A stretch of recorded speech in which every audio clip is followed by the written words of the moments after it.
So you're thinking about starting tuning, or you've just gotten into tuning and you want to learn to be a better tuner. Well, I'm going to tell you a couple tips that I wish I'd known from the get-go that will save you time and, more importantly, save you money, so stick around.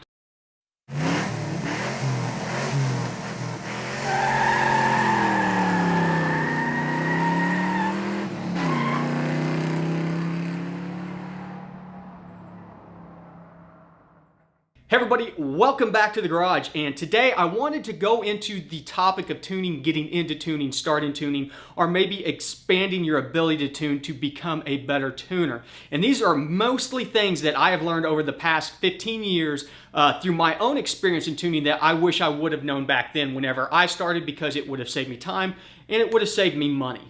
And so there's going to be a couple topics that we hit here. But before we get into that, I want to say thank you to all the new subscribers out there. If you have not subscribed already, make sure hit the subscribe button down in the corner, and do me a favor, hit the bell in the corner. That way you get the notifications of the new videos, because I've got 2-3 videos coming out every week specifically around tuning, performance, stuff like that. And there's going to be some cooler stuff coming up here soon that you won't want to miss out on. On top of it, I want to thank the new patrons out there. I couldn't do this without you. You guys are what allow me to buy the equipment that I need to record these series. So if you're interested in sponsoring the channel, hit up the link down in the description. That being said, let's talk about tuning and the things you need to know about tuning. I'm going to tell you right now, I want you to stop before you do anything else and do not spend money on any kind of books, classes, online courses, any of that stuff for tuning.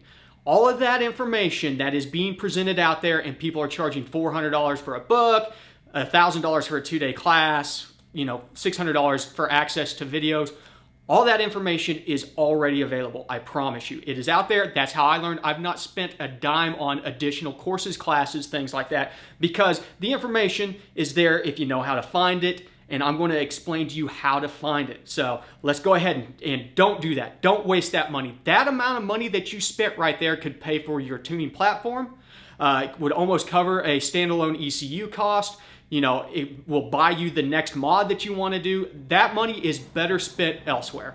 The first thing that you need to do to really get into tuning, to be a better tuner, even if you are already tuning, if you don't understand the process in which an engine works or makes power, you are at a disadvantage. So the whole purpose of an engine is it acts like an air pump, and the more air that the engine can process, the more power it is going to make. That's why we use things like forced induction, which is basically an air compressor that puts pressurized air into an engine, or we use things like nitrous oxide, and that allows more oxygen, more dense oxygen to get in there. The more air that we get into the cylinder, the more power we're going to make. It is all about maximizing the amount of air in there and then having the appropriate air to fuel ratio based on which fuel you're running. So you need to understand that whole process. Then on top of it, you need to understand how timing plays into it, how spark delivery works, and how that changes as the RPMs or load goes up, things like that. So air, fuel, spark, you need to understand those three in and out and realize that they are standard across all the platforms. If you're tuning a 1.6 liter Honda or a 7-liter Corvette, it is going to be the same. GT Mustang 5 liters, it's still air, fuel, spark. Turbocharged, supercharged, nitrous oxide, air, fuel, spark. So understand that process will get you into a point where you're better suited to understand the changes that you make while you tune. So spend time. Make sure you get that down. You don't have to understand the complexities of the different numbers on a cam sheet, but you have to realize that a cam changes the way that an engine ingests and expels air, and that's what we are tuning against. On top of it, you need to understand that there are multiple platforms out there in which you can tune on. I personally use HP tuners because I predominantly tune GM platform vehicles nowadays, but that's not always been the case. You need to be able to go out there and pick whether or not it's something like EFI Live, Motec, Haltech, Holley Terminator or Dominator, HP tuners. You need to pick the appropriate tuning software or tuning suite based on the platform that you are tuning. So I'm not going to tell you to go out there and use EFI Live to tune your Subaru. That would make no sense. That is not the best platform.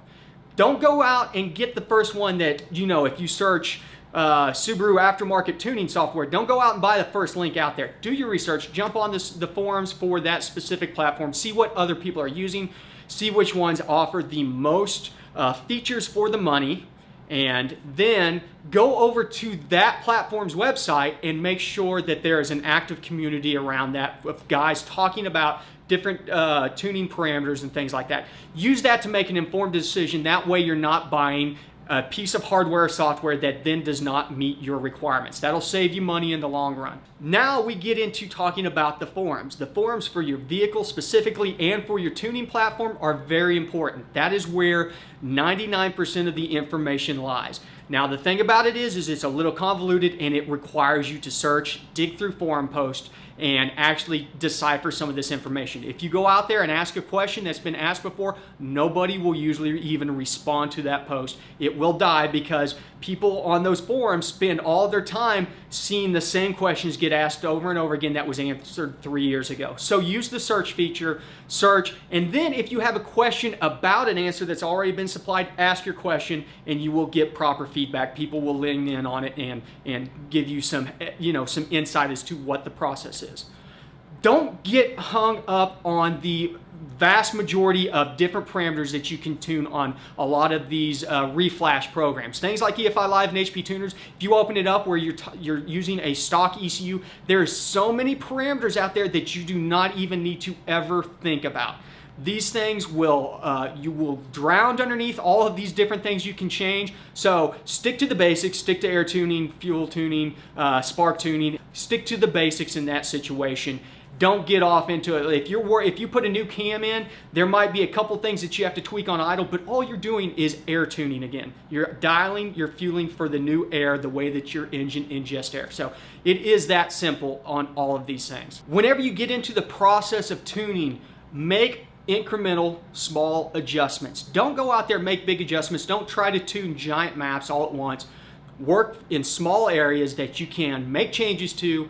Gauge the reaction, how the engine reacts to those changes, and make sure that things are working the way that you intended. If it is working with a parameter that you've not worked before, make a small change to it, load it in, and make sure that it does what you think that it does. If it does not, stop. Go back out, do some more research, ask some more questions out there. Don't keep down a path if you don't know what the changes are. You will get to a point where you waste a lot of time and you make a lot of changes that don't produce the results that you're looking for, or produce completely wild results that that could be detrimental to the health of your engine. So, as I said, keep it simple, don't make big changes, focus on one area at a time, and keep those changes small and incremental. It takes time. Whenever you go to a dyno tuner, whenever you spend $500 to have somebody dyno tune your car, they're going to throw it on the dyno, they're going to do a couple rips, they're going to dial in your fueling. It's going to be rich because most likely they're going to use a tailpipe sniffer, so they're going to tune the thing quite a bit richer than it needs to be safe. The timing's not going to be optimized because they're going to run it up to where the power level should be, but to make sure that you don't have complaints or that they about how the tune runs and that you don't get knocked down the road, they're going to leave the timing very conservative. If you do a mail order tune, it's going to be even worse. A lot of times these guys who are doing mail order tunes, they have about 6 or 7 different kind of cookie cutter tunes for different platforms. You send them $300, $400, $500 and they just send you a dump file to put in your vehicle. It's almost not even worth it. That money that you saved, you could learn a new skill, you could better understand how your vehicle operates, and you could have the ability to make changes for every single mod that you do. So these are some of the big reasons why you should get into tuning your own vehicle.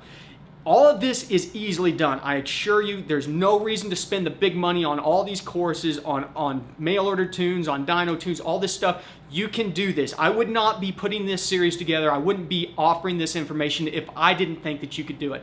I have no formal tuning training myself. I have done all of this for the past over 15 years by digging for information, by trial and error, by learning as I went, and this is all information that I wish I would have been able to tell myself a decade ago. Hey man, you're going down the wrong rabbit hole right now. This is what you need to learn. You need to learn how the air is metered on your vehicle, how the fuel is adjusted based off that air metering, and then how the spark works on your particular platform. And that's about it.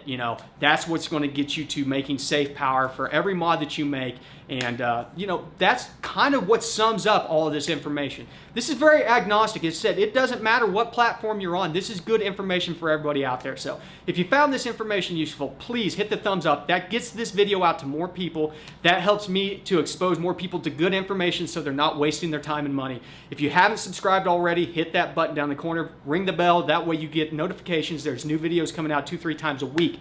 And as always, I want to thank you guys for stopping by the garage, because without you, there'd be no purpose for me to be trying to teach you guys how to tune better if you guys weren't eating this information up and leaving me all the positive feedback, comments, things like that. So once again, thank you guys. You're the best.